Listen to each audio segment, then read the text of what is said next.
Ugh, there's no food. Hey dude, there's no food here. The fridge is full. Well, yeah, but us Americans love to waste food, right? Yeah, Americans waste millions of tons of food every year. I mean, it's really... What do you want me to do about it? Can you go to the grocery store? The grocery store? Yeah, the grocery. You know how much effort they put into tricking you into buying as much stuff as possible there? Well, what do they do? Well, it all starts during the First World War. Oh, God. Due to America's entry in the First World War, the movement of products throughout the country became far more streamlined, as millions of tons of goods were required for the war effort. This created an opportunity for larger scale food stores like the ones we have today. The first one being in 1916 in Memphis, Tennessee, called, no joke, Piggly Wiggly. Yes, the first grocery store was called Piggly Wiggly. Fast forward about 100 years, and as of 2021, there are around 40,000 grocery stores across the US. Every one of these stores is so intricately designed to make sure you, the customer, spends as much money as possible. So let's start at my local ShopRite with the list of the top 10 most commonly bought items. While the placement varies, the items usually don't. The second you walk in, you are bombarded with massive bouquets of flowers to overwhelm your senses to put you in a good mood, so you buy more crap. The oversized carts psychologically trick you into thinking that you have fewer items.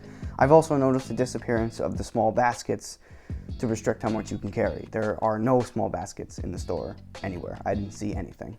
Now that you're in the store, let's look at the layout. You start with the produce section with the bakery and deli not far away. This is the nicest part of the store, which is why it's the first thing you see. If you hang a left, you find yourself in the seafood and butcher section with all the meats that are, by the way, pumped with saline solution. 1, to make them taste better, and 2, to add more weight to them so you spend more money for less food. Lights are very vital as they color the meat in such a way to make it more appealing.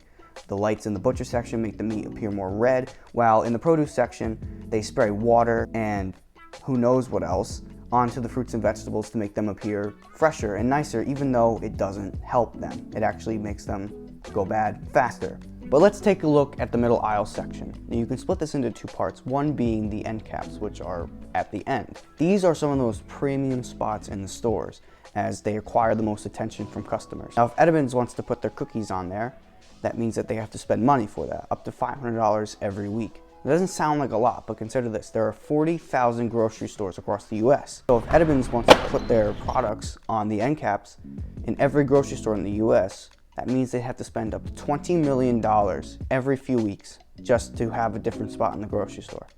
But now let's take a look at the other section, the inner aisle, which can be broken down even further. The inner aisle is not as premium because you have to walk through the aisle to see the products, but there is a hierarchy there. Products located at eye level are going to be a lot more valued than products at the floor or at the ceiling. Because when you look over, you're going to look at eye level. Let's take a look at Doritos, for example. So Doritos has their brand spanking revamped 3D Doritos with Matthew McConaughey in the vending machine. Those are highly priced and highly profitable, so they put them at eye level. But when you look up and down, you see their normal plain Doritos. There's actually a whole science to this, and it can be broken down into a thing called a planogram, which is basically a drawing of how items should be laid out on a shelf so that you can get as much profit as possible from them. As you go further along to the left, there's a refrigerated food section area. This is where the eggs and milk are arguably the 2 most bought items in the store. So why are they all the way in the back left? This is the literal furthest part from the entrance. Well, this is on purpose, of course, as you have to walk past as many items as possible to get to those necessities. This is meant to exploit people's tendencies of impulse buying, which is buying items that you didn't have on your list in the first place. What is this? Doesn't matter, I'm getting it. Actually, this is a trend with the other items that are commonly bought in the grocery store. If you zoom out and look at the layout of the store, you can see that the 10 most bought items in the store are spread out, centered in the back left, as far away from the entrance as possible. This is, of course, to make you walk as far as possible to get to each of these items so that you pass as many different products as possible. They want you to wander around the store. Okay, I legitimately cannot find the milk anywhere. But in a way that becomes less effective, right? Eventually, as you go to the store more often, you eventually develop a pattern so that you can focus on the destination of those items rather than wandering around looking for them. But that's where the store deploys something I would call a little evil.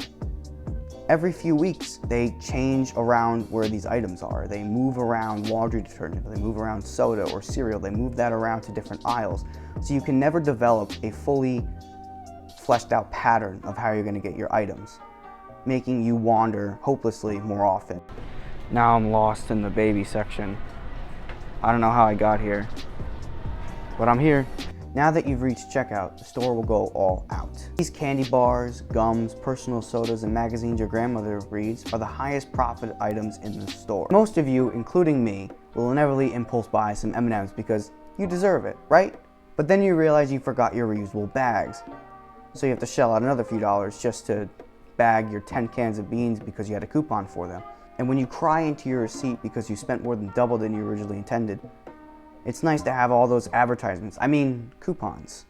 Coupons. To soak up the tears. You walk around ashamed, claiming, never again. I will never go back to that store and spend as much money as I did, to only be back a week later doing the same. That's an exaggeration, of course, but if you aren't careful, it's really easy to fall into their trap. There is advertisement all around us, not just in the grocery store, but in Twitter and Facebook. And who uses Facebook? Twitter, Instagram, TikTok, YouTube, everywhere. Sports games, TV, movies, everything has advertisements in it. There's billboards out on highways that have frickin' advertisements on them, okay?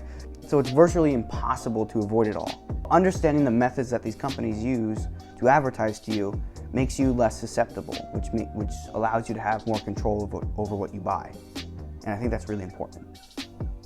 So do you get what I'm saying here? What was that? What? You were just talking there for like 5 minutes, like just talking to the wall. Wait, did you go to the store? Yeah. Did you get anything? These. You only got cookies? Well, how am I supposed to make green eggs and ham now? Why do you need to make green eggs and ham? Nothing, it's just for some project I have to do. You know what? I'll just go to the store myself. Can you get cookies?